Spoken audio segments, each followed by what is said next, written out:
Santy. No. Hi, everybody. Welcome to the Santita Jackson Show on AM 950 Radio, the voice of progressive Minnesota. I'm Santita Jackson. It's a joy to be with you for the second hour of this show. First hour, we were talking about the $1 billion more that President Biden is sending to Israel. If you missed the first part of that discussion, you missed a lot. So please go to the Santita Jackson Show YouTube channel so that you can see it and put some faces and names together. And please go to the Santita Jackson Show YouTube channel right now so that you can be engaged with the Santita Jackson Morning Stars. They have a conversation all their own.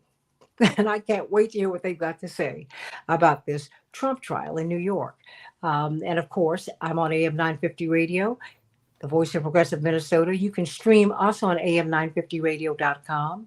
You can also, as I said, stream me on the Santita Jackson Show YouTube channel, but you can also go to the Santita Jackson and Friends page. We're over there as well. I'm on Twitter at Santita J, at Santita, the letter J. So let's get right to it. Whew, I thought the 2024 year was going to be a little calmer than it has been. I keep saying it, but I tell you, Daryl Jones, Attorney Daryl Jones, chair of the Transformative Justice Coalition, criminal defense attorney, and you have been a prosecutor, yes? Yeah, so okay. And of course, Attorney Linda Bernard, brilliant lawyer. She is a movement person, but she was also part of the historic Coleman Young administration. And she is part of the police board in Detroit now, but she's also the first African American to get a master's in law from UPenn Law School. And so she is someone who's highly qualified. We are so blessed to have someone who's won, not two, but three cases before the Michigan State Supreme Court. Yes, she's that one. And the former president of the National Association of Black Prosecutors. You do have a body, Keith Lamar. And no, but it's good to know, because it's interesting when I think of, some people gave Kamala Harris, our vice president, pushback about being a prosecutor. But I think she went to become a prosecutor to understand the system and to begin to advocate for those who have been under the boot, as did Johnny Cochran. He said, I want to defend the people who need defending, but I need to know what they're up against. And so we're grateful for the work that you do. Let me start with you. What are we looking at?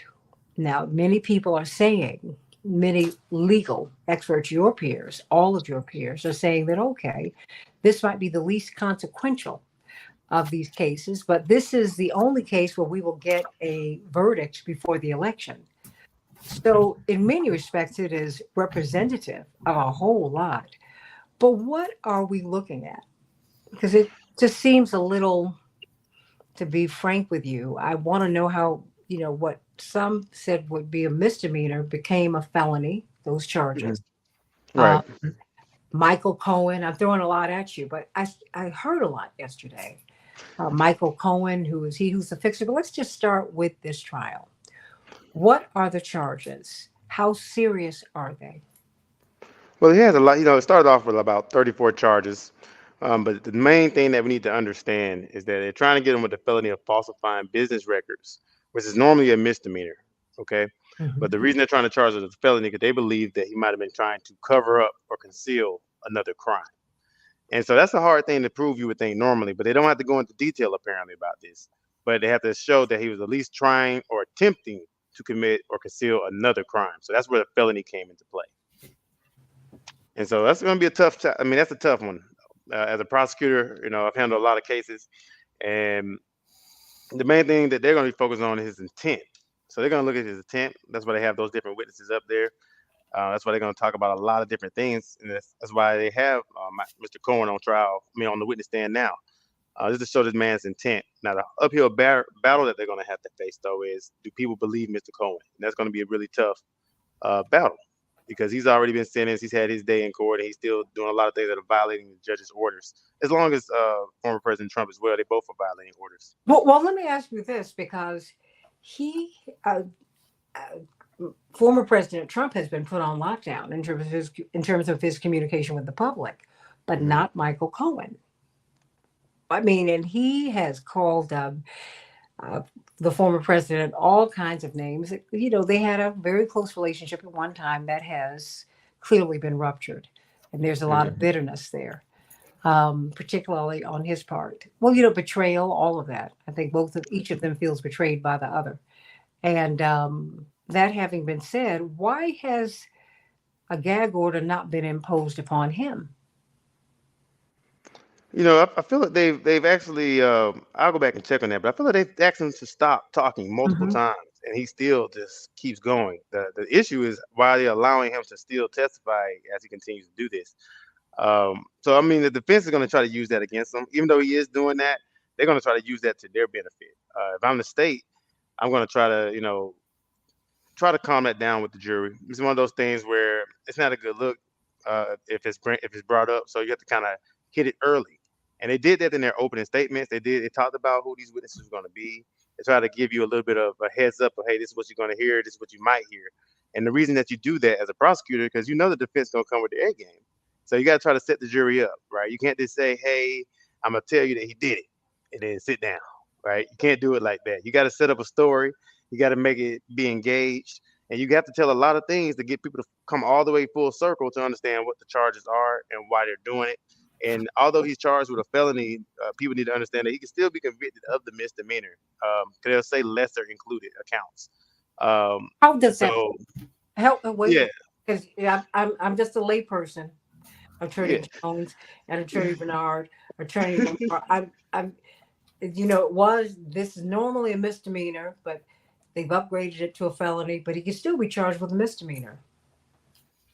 Yes, the Oh, lesser. So they say lesser includes offenses, and so for instance, let's say you have a burglary, right? But they can't. But you got a theft as well. So a lesser included of a burglary would be a simple theft, or let's say robbery. That make it a little easier for you. what's the Armed difference? robbery, you got a You took weapon my is more stuff. aggressive. What's the difference? The way you took it. So what? It's a big difference because of the penalties. Oh, it's Armed, huge. armed robbery is a priority one offense, and you can get everything starts at like 20 years. But Right. if it's attempted robbery, not armed robbery, then you could get no time at all or just probation. It depends on the penalty associated with the crime. And so when you say lesser included, so let's say you can't convict them of the armed robbery as you mentioned. I Mhm. can't convict them that it was aggressive with a weapon, but I can get them on the robbery though. Mhm. So even though that might not have been the main charge, the judge will read at the end of the trial if you find him guilty of this charge or any lesser included offenses.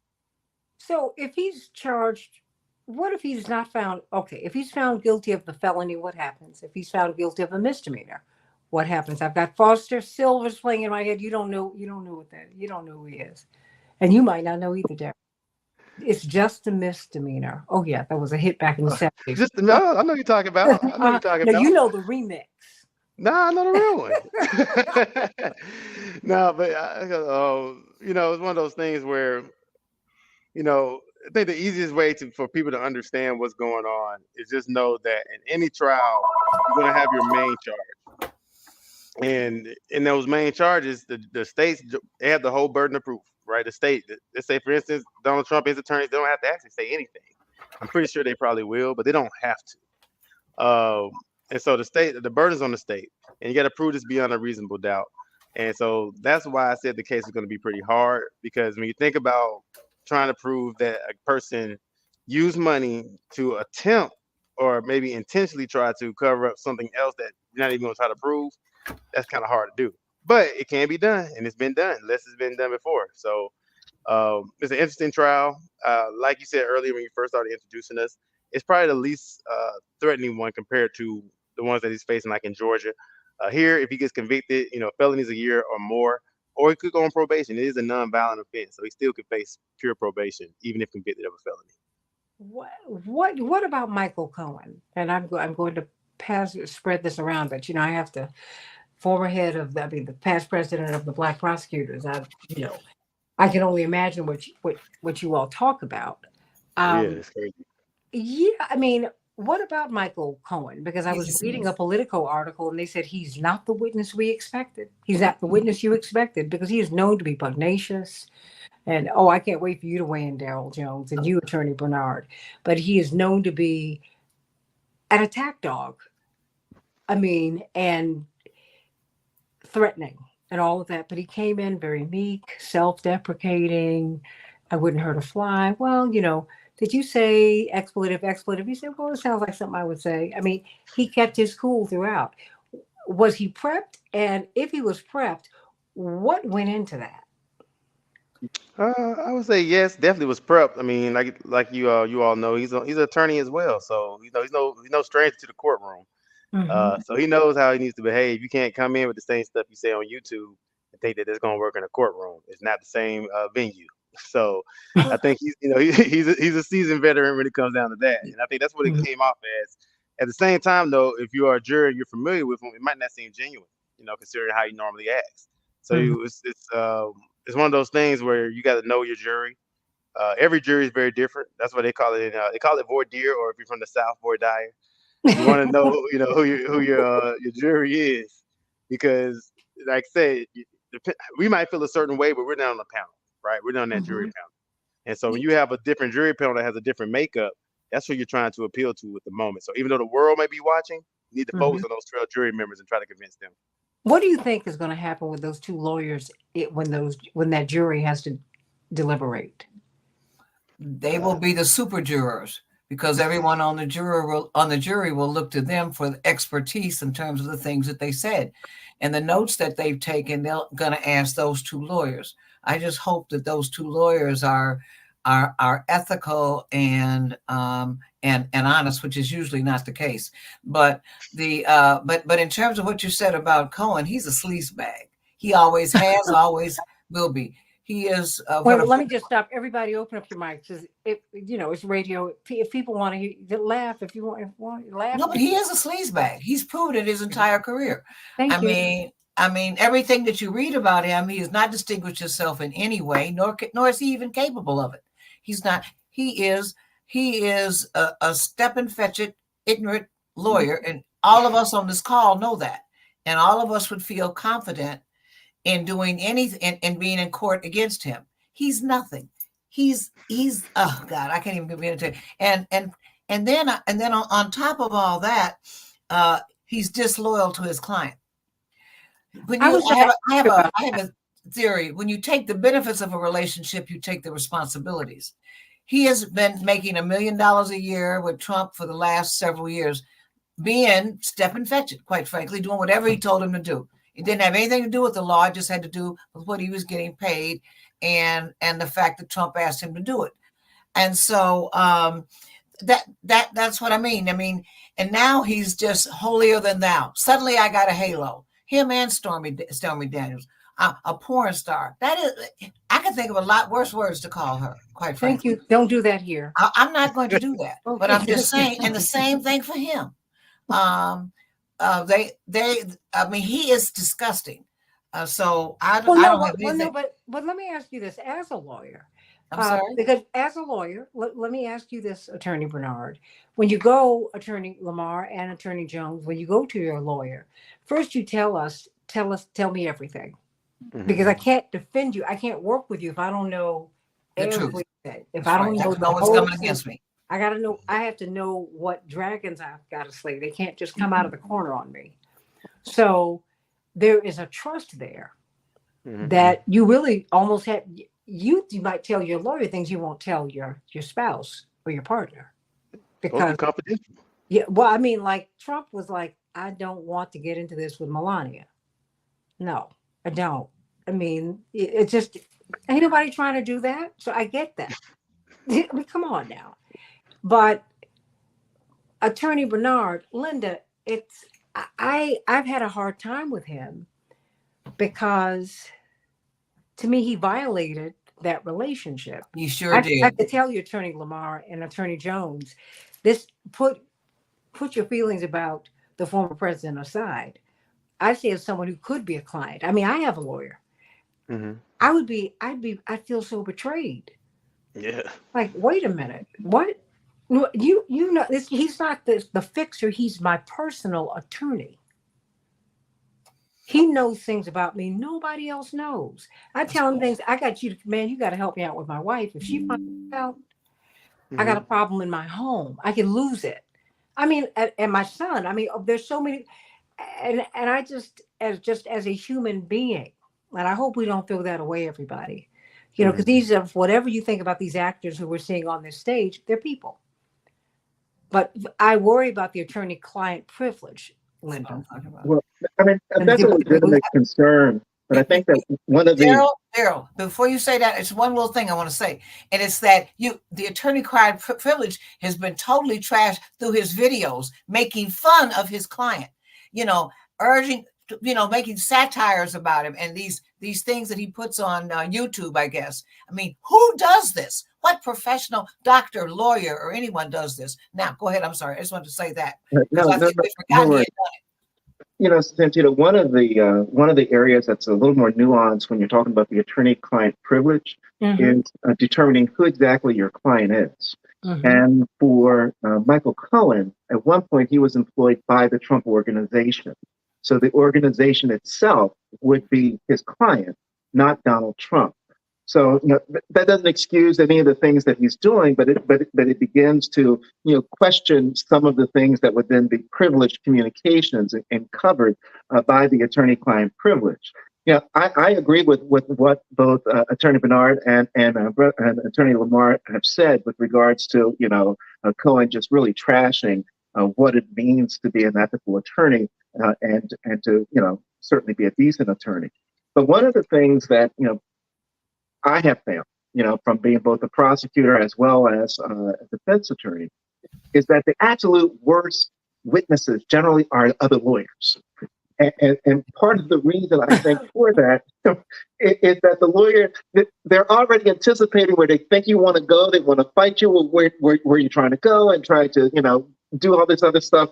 It's almost like a game of chess or checkers or what have you, if you're trying to cross-examine or do a direct examination of an attorney that and particularly the cross-examination of an attorney can be very difficult because we're already, particularly as a trial attorney, because I'm not certain if the two attorneys that are on the juries are litigating criminal defense attorneys. I think one's a corporate attorney, but at any rate, once you start getting into the whole mindset of the attorney as a witness, they tend to they can be difficult witnesses. It's probably the easiest way to put it. So for the initial of what Cohen has shown from the stand, his holding back and everything, I think that's really helping him because it's forcing him to slow himself down and to not necessarily cross himself up. Because I agree with everything that Attorney Bernard said. He ain't that bright. So I think that if they get him started and he gets excited, he'll start saying things that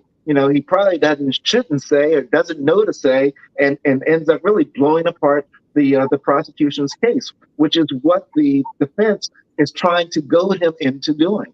So all the jabs that you see coming from the defense attorney, from Blanche, they're all trying to get him to get excited so they can start making those errors because they know that he's not that bright. That if they can get him talking fast, he'll make those mistakes, and they can really jump in there and try to find some wedge to hold reasonable doubt on to try to save their client. Well, do you think that, do you, in your practices, Attorney Lamar, I mean, when you look at these key witnesses, do you do profiles of them? So, how does that work? Oh yeah, I mean, you're gonna, especially a case like this, your preparation is gonna be top notch. I would hope, right? What is the preparation? And so when you think about it, you get your discovery from the state. Are you talking about as far as the prosecutor side or the state or the defense side? Well, let's start with the prosecutor side, and then let's go over to the defense side. Because one of the things that as I'm watching these exciting panel discussions, it's almost like watching an insider's game, Attorney Linda Bernard and Attorney Jones, Attorney Lamar. And if you're not a lawyer, if you don't have a lawyer, and most people do not, you don't know what they're talking about. I mean, you really don't know. Most of us don't have counsel. You can most people. I mean, Marilyn Mosby had a public defender, which is an absolute travesty. But because people should have gotten together and they should have defended her pro bono. But I'll stand on that. She never should have had to do that. But most of us don't understand the process. Most of us don't understand how choreographed. That's correct. all of It's this theater. It is theater. Yeah, that's your stage. I tell people that and they don't understand. I say, when you get in that courtroom, that's your time to shine. What do you mean by that? Hold on. And so, I mean, when you're on now, right? So, for instance, when it's trial days, you step out the car, you better be ready. You never know who's watching you. The jury might be out there just standing by the street sign, but you need to be walking with confidence. You need to walk in like you know what you're talking about. You need to make sure that the months before that you've prepped up, talk to every single witness that you plan on calling. Review your case front and backwards as far as going through every single record. It's going to take a lot of time. But if you're a good attorney, that's what you got to do it, sit down and go back and forth with other attorneys, pick their brains, give arguments to your family. I used to do that with the prosecutor all the time. Tell my family, hey, I'm hypothetical, and just try your opening statements, try your cross examinations. You got to practice, right? The first time that somebody goes in there and asks those questions, that's not the first time those questions have been asked. It's just like any other professional sport, for instance, right? You have to practice to be the best. And so I think that at the end of the day, for something like this, you're looking at your indictment. Before you even indicted it, you should have had a whole indictment team. And that indictment team is reviewing the facts, reviewing the elements to see if they can meet that, if they can prove that burden. That's the first thing. So now they got past that step. This is all internal, but then they have to prove it to themselves first. And so now you're here, you got your indictment, and now you move forward with trial. And at the end of the day, I'm pretty sure they've went through back and forth their closing. They already know what they want to say. Of course, you might have little things that come up during trial that change up your closing. That's why you see people with computers taking notes. They might say, you know what, I got to address that because that was a good point that they brought up. Let me address that so I can nip that in the bud. But besides that, everything is pretty much, we're practicing that. There's no freestyling out here. Linda? This case is so huge. There are probably 50 minimum lawyers and paralegals and clerks working on the Trump side, and the same thing for the prosecution. They brought in the U.S. attorney from Washington, who's general counsel or something for the Democratic Party. This is huge. I mean, it is theater, just like the January 5th hearing, and that is the purpose of this. It is, and you're right. Certainly Cohen is well prepped. I don't know what you could possibly say to get him off of it because they've drummed it into him. He's rehearsed and rehearsed and rehearsed. Everybody in this case has been rehearsed except Donald Trump. Everyone else is playing their role, and they've been taught how to play their role. And this trial probably cost what do you think, about $20 million with all the legal fees and everything, at least, even pre-trial, because so many things are being let in that should never have been let in by a judge that was fair. I'll never forget, you mentioned Johnny Cochran. We were talking about OJ's case one day, and he said that Judge Ito, who was the judge in that case, ruled against him on 138 motions. That were all, when he told me about them, were all material, 138. So the judge shapes the trial. So you can only go down Woodward. You can't go down Michigan Avenue. You can only go down, I'm only let you go down Michigan Avenue. I'm not going to let you go down, what's that other street around the corner from you guys? But that's what has happened here. So now you're in this narrow street that the judge has said everything external to this street is irrelevant. Like, my daughter making all this money off this trial, like I'm putting a gag order on the president, but not on the top witness. I mean, all this stuff. This is all choreography, and so you get on this narrow street where you're trying to defend this case, and you can never get all the facts out because the motions have been filed, and he's been ruling and penalizing Trump, for example, $1,000 per statement, some nonsense. But I'm just saying, this is theater at its best. But why do you call it nonsense? What I mean, the gag order and the penalties imposed by the judge. Why do you say that? Because they are nonsense. How come one side has a gag order and both sides don't? That's fundamentally unfair. Not to mention the First Amendment issues and so forth. But this is how this is rolling. And they said, I was reading today that his daughter's going to make more than $1 million, couple of $1 million with this trial. Who, the judge's daughter? Yeah, the judge's daughter. And now you tell me that's not going to influence you as a judge. It's absurd. This is, as I said, theater at its best. But it's theater that the Democratic Party obviously has a heavily vested interest in and wants the finding to be in their favor, which would mean, i.e., a conviction, as you stated earlier, Keith, wants a conviction for a felony, not just a misdemeanor, because that brings into question other things about the election.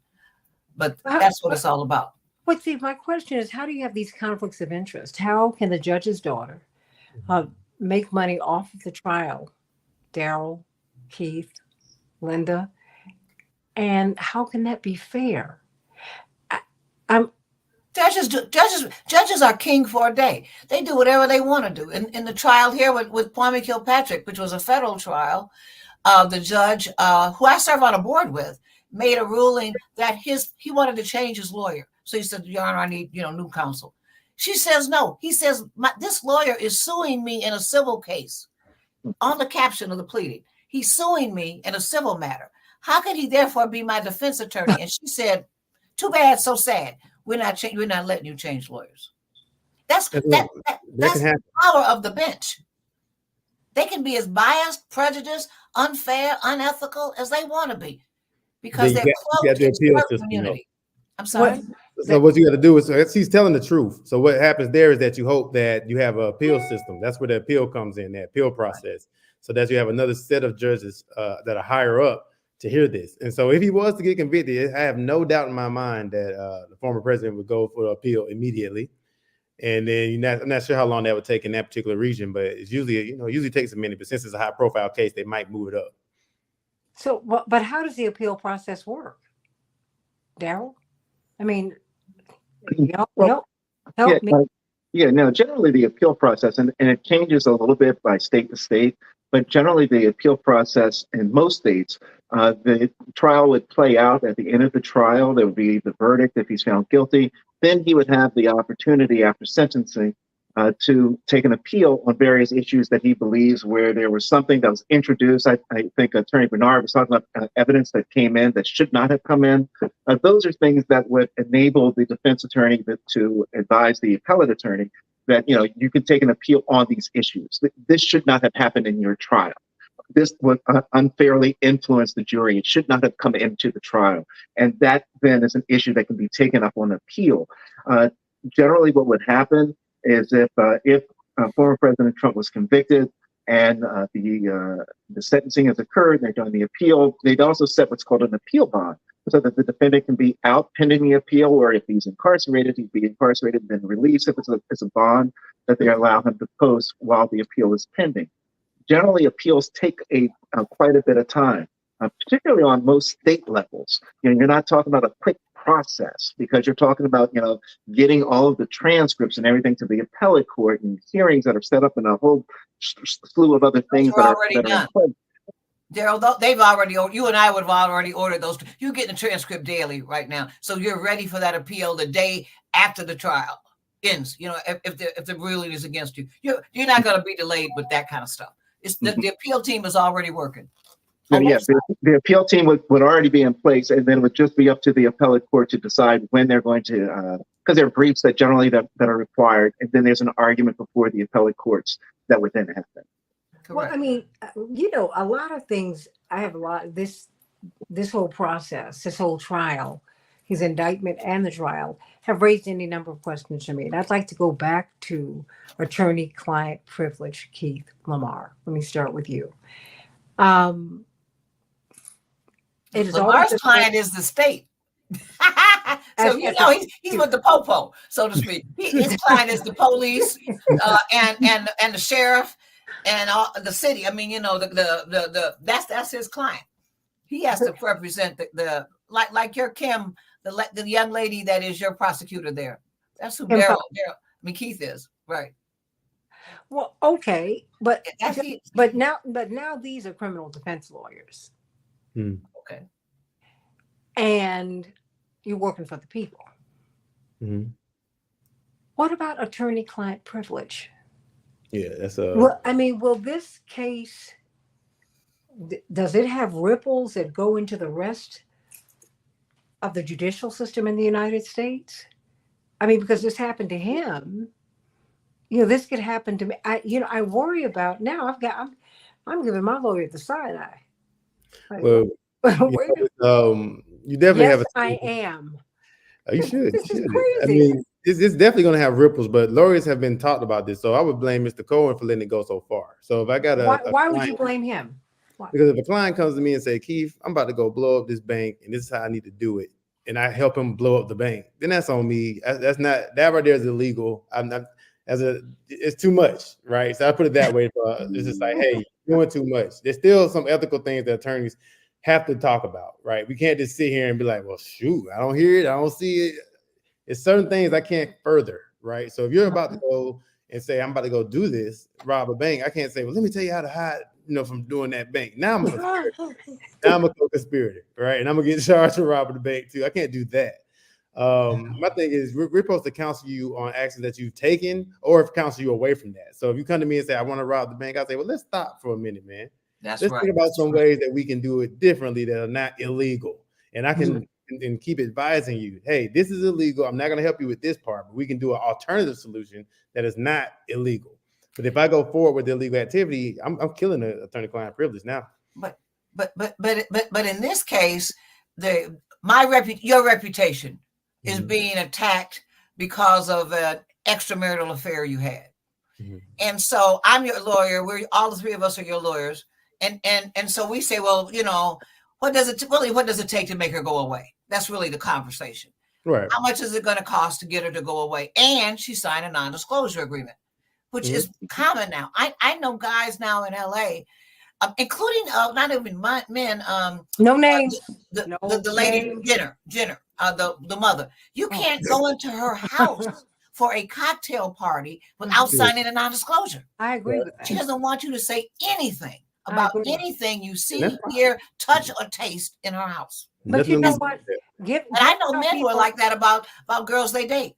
No. This is what happened in this case. I've seen a tape recorder fall out in my parents' home on our family. Non-disclosure. From someone, some people we've known.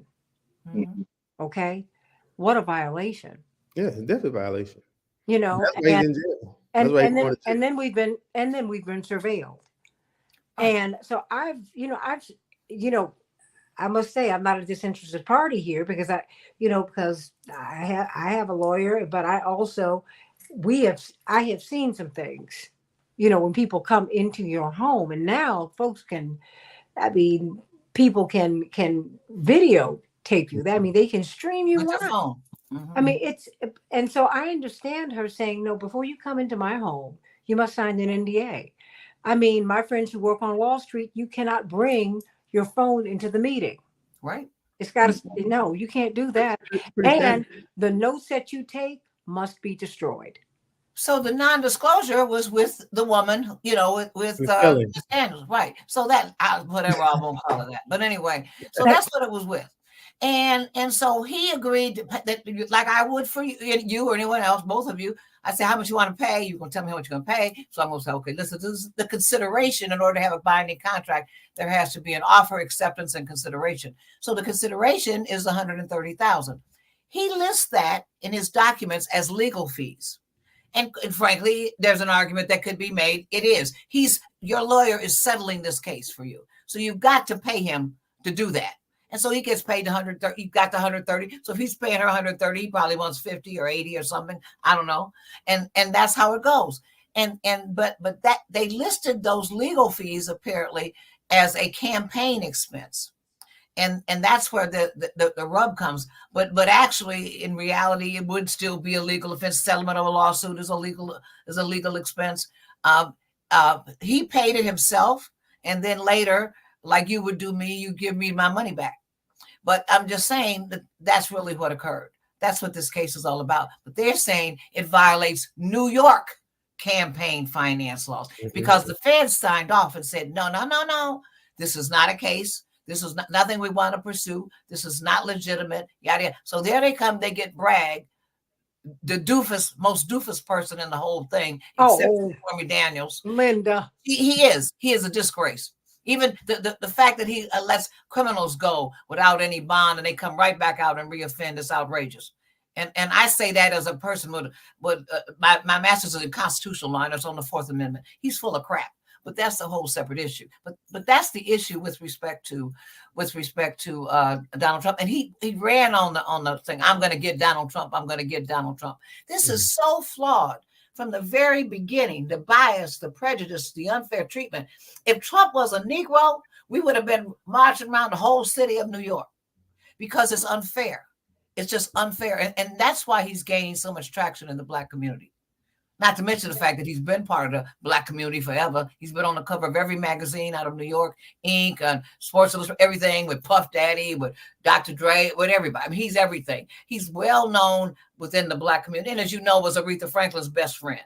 Same thing. So, no, this is way beyond. But Bragg's gonna do it. But do you know what they refer to him as, gentlemen? You're not allowed to have to say. They refer to him as the coffee boy. Every morning he comes in with the coffee and the donuts. He needs to be bitch slapped. Who lets themselves be disrespectful? I know, but who lets themselves, neither of you gentlemen would let anybody refer to you. Some white lawyers that are there from Washington refer to you as the coffee boy. So you gotta get his weight up. That's what he does. They have pictures of him. He walks in with the coffee and the donuts. And she took all this to the University of Pennsylvania. Hey, it's funny because if you listen to what he's saying, it's hilarious. If you take your left and right side away, he's telling the truth though.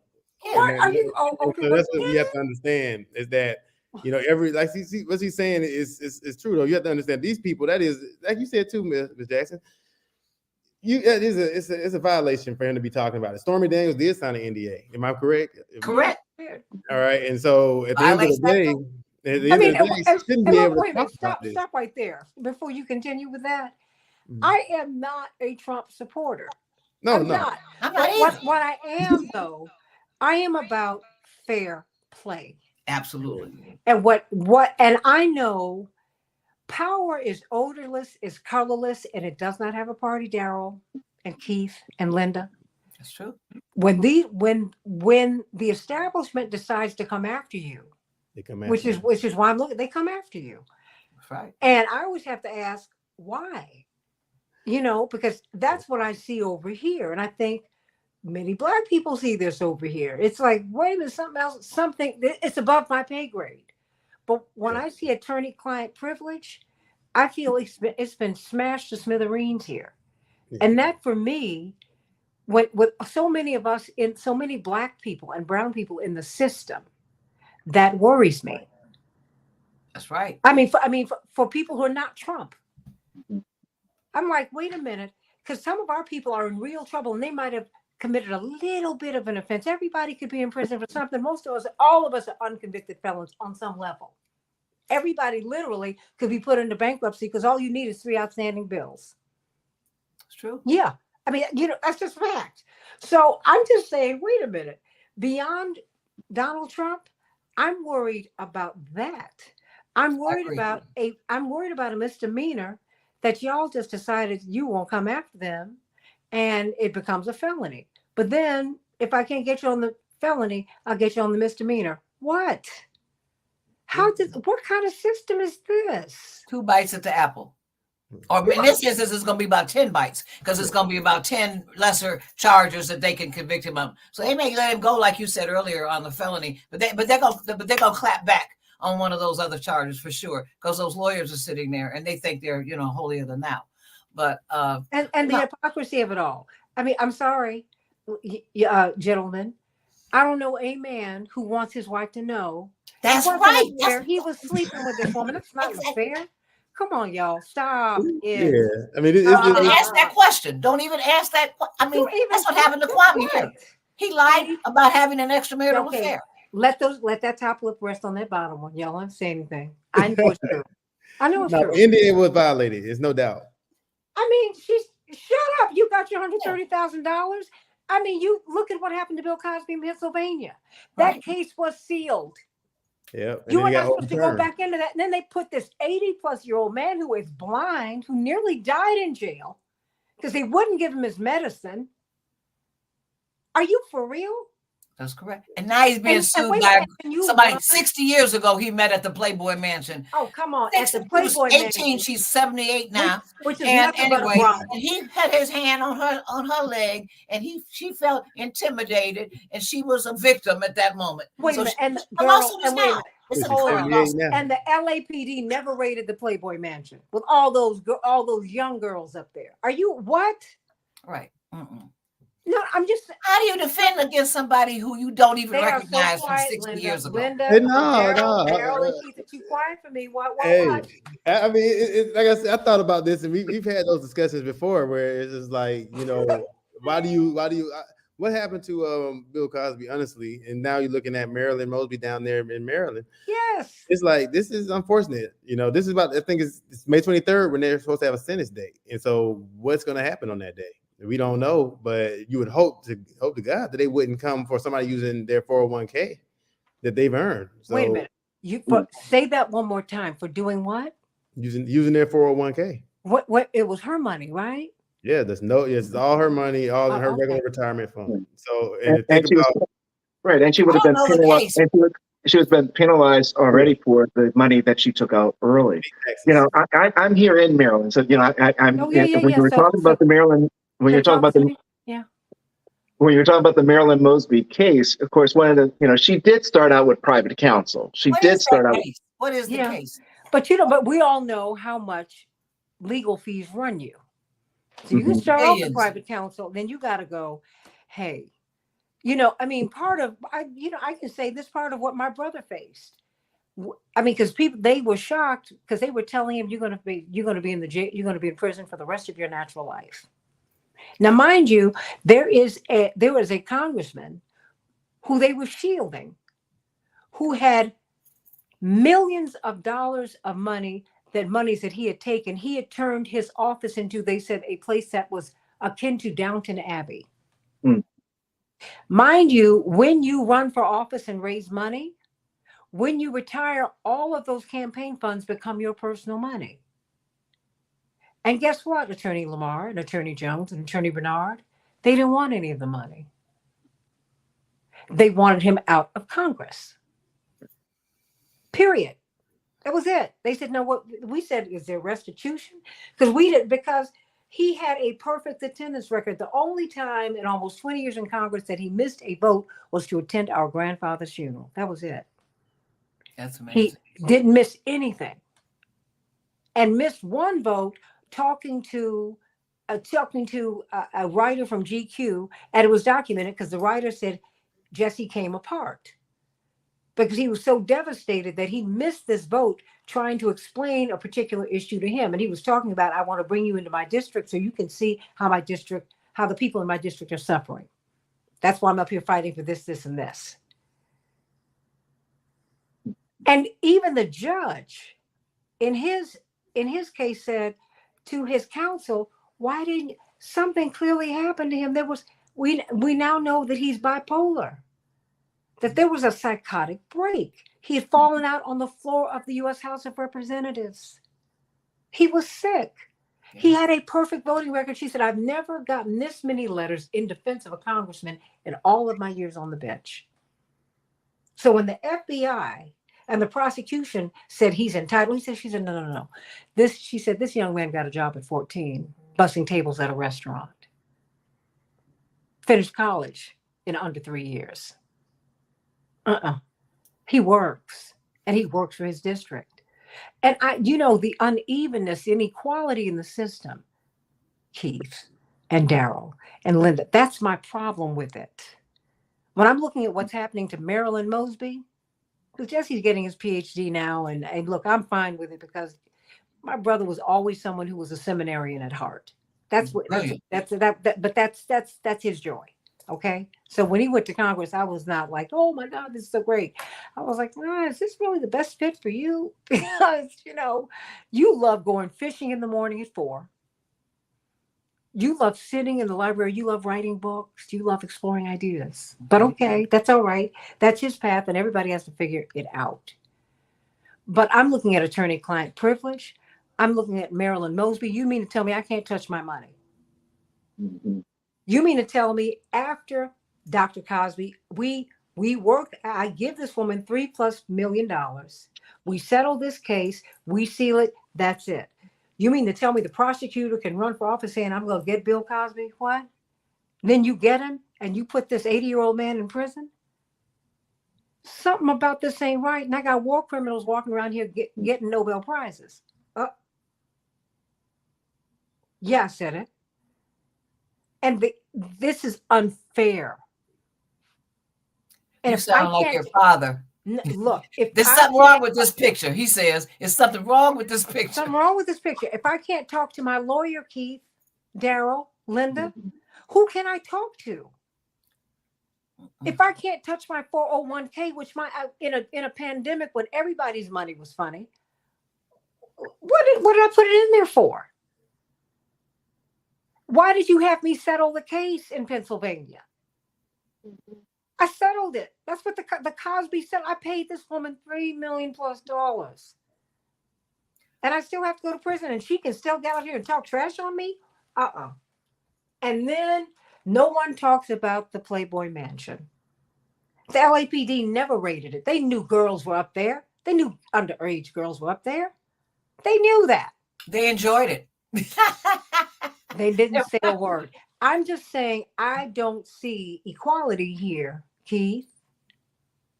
We go after people selectively. It's called selective prosecution. And see, that's the big problem. I think Attorney Jones is about to tell us about Maryland, because I thought it was the last 5 minutes can belong to you, because what's happening to Marilyn Mosby, I think, is just tell me what. I don't know. Absolutely. And you have to remember, Kim Fox has just said, I'm out of here. Yeah, with the Marilyn Mosby situation, the genesis of it didn't start from anything any transactional thing that was going on with her money. That's not where it started. It all really started when Marilyn Mosby came into office. She came in on the heels of Freddie Gray, and the murder of the police officers of Freddie Gray. And she's from a police family, right? Exactly. That's right. And Marilyn Mosby went after those officers and tried to prosecute those officers dealing with Freddie Gray. That was the touchstone of everything that happened with any prosecution involving Marilyn Mosby. Because what then happens is the officers, that their blue family, Attorney Lamar knows what I'm talking about. The blue family comes together, and they start to investigate Marilyn Mosby. Following that, it's after the first two officers are acquitted in the death trial of Freddie Gray that all of it really kicks in. And the officers are against Marilyn Mosby. So she's fighting the whole blue family at that point. And at that point, I'm sorry? The system. Yes, the system. And the system ultimately. It's called the 11th commandment. Thou shalt not discuss or talk negatively about another police officer. That's the code. It's the code of blue. It is the 11th commandment for the police. Okay, I got 4 minutes left. And so what ultimately happens is there's a federal investigation that occurs. There's actually two federal investigations that occur. And there's a state investigation. State investigation doesn't do anything. The federal investigation starts all of this, going through all of her records and everything. And that's where they start discovering that there's this home in Florida that she's purchased, and that she said, and signing the papers in the closing papers, that this is her primary residence, was going to be in Florida, this home she's buying in Florida. So she signs off on that. That's where they hit her with the lying account that's in there, because she's saying that in the federal paperwork that this is her primary residence, and it's not. The money she used to do the down payment, she took some of it out of the 401k. Her husband, Nick Mosby, wrote that he's given her, I think it's like $5,000 toward it, because she needed $5,000 toward the closing costs. She uses that. She gives him the money back, right, rather than actually it being a loan and his contribution. And so this is what they catch her up in, is this stuff right there. It's her money. It's her own money. There's no question about the money is simply hers. Had she not been Marilyn Mosby and been anyone else, they would not have invested any funds in going after Marilyn Mosby. Had she not been a progressive prosecutor, they would not have spent any time going after Marilyn Mosby. Marilyn Mosby finds herself in this situation because she was working for the people of Baltimore City. For those that are not part of the system, that don't have access, that don't have big funds, when she went after Freddie Gray, when she went after the officers that killed Freddie Gray, that's what that was all about. And what then blew up has been the result of that prosecution, of that going after those officers. That's how we get to the point of that they're going for now using her own money to buy a house. Let's see, is that Bailey? It's okay. But this is the thing. I think, Keith, that's why I wanted to. Mhm. I'm glad we had this kind of conversation today. Yeah, I like it. Because I have questions, and I think many of us look. Let's keep it 100. Too many Black people have been in the system for us not to have these questions answered. Mhm. And if I see what they're doing to Donald Trump, throwing out his attorney-client privilege, turning a misdemeanor into a felony, but he can still get charged with a misdemeanor, which means Black folks gonna serve time because that's what they do to us, and brown people. So come on now. I got You 1 don't minute. want to go too far on the spectrum. I agree. I think that at the end of the day, just to let people know out there, the system, I think a lot of people say the system is broken. I understand that, but a lot of the people within the system, I would say, are broken. They're not following the way they're the people. They're doing their own personal agenda. So my thing is make sure that you focus on who are your local leaders. That's important. Your senators, your congressmen, but your local people, your council members, your mayors. Those are important just to make sure at the end of the day that we keep people, intact with the system the way it's supposed to work. And so not to take abuse of their power. And that's the main thing. If somebody abuses their power, if a judge decides, like she said earlier today, they're going to be the king of the courtroom today and they're going to rule however they want to rule. I've seen it happen. Doesn't mean it's right though. But I have seen it. And we have to, as attorneys, you have to be ready for that because you never know when you go into a different county how that judge is going to react to you. So, you got to be trained and skilled for that. But at the same time, got to keep fighting so that people get their egos out of the way and focus on doing the right thing. The Lord's work and have some justice out here. And if I may, Santita, that's the reason why elections matter. We elect judges, we elect prosecutors. That's the reason why electing those people and voting matters. Absolutely. And I'm going to tell you, we just spoke in the previous segment about this $1 billion that's going to Israel, that most Americans don't want to go to Israel. Yeah. It is not because you're not Israel's friend. It's because you are their friend. It's like you all going down a road that's going to hurt you because world opinion is turning against you. But more than that, Americans don't want their money spent this way. So many people are now being disaffected by the whole process or with the whole process, and they don't want to vote. You got to vote. Vote down ticket and move your way up. Because these judges, all the judges we're seeing are the judges we elect or we don't elect because we stay home. Or we don't demand that they come and be part of town halls so we can understand who they are. The prosecutors, you elect them. These are the people who impact how we live. The governor. America is a confederation of states. Every state is a government unto itself. Do I have that right, attorneys? And your state officials, your local, your county official, your alder person, your council person means so much to you and how you live. You got to vote. And then that's the end of the beginning. Then you must advocate, not just for yourself, but for your community. This is not about Donald John Trump. This is about you and me. This is about attorney-client privilege. This is about people playing with the law until they can get you on something. I'm not with that. Dr. King lived under federal surveillance and under audit of the IRS for the 13 years that he had a public career.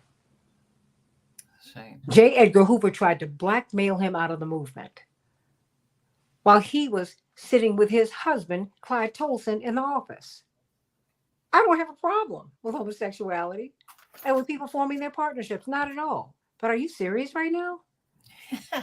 No, I'm saying this is, what are you doing? And we just allow people to run over people and try to ruin their lives. It's not right.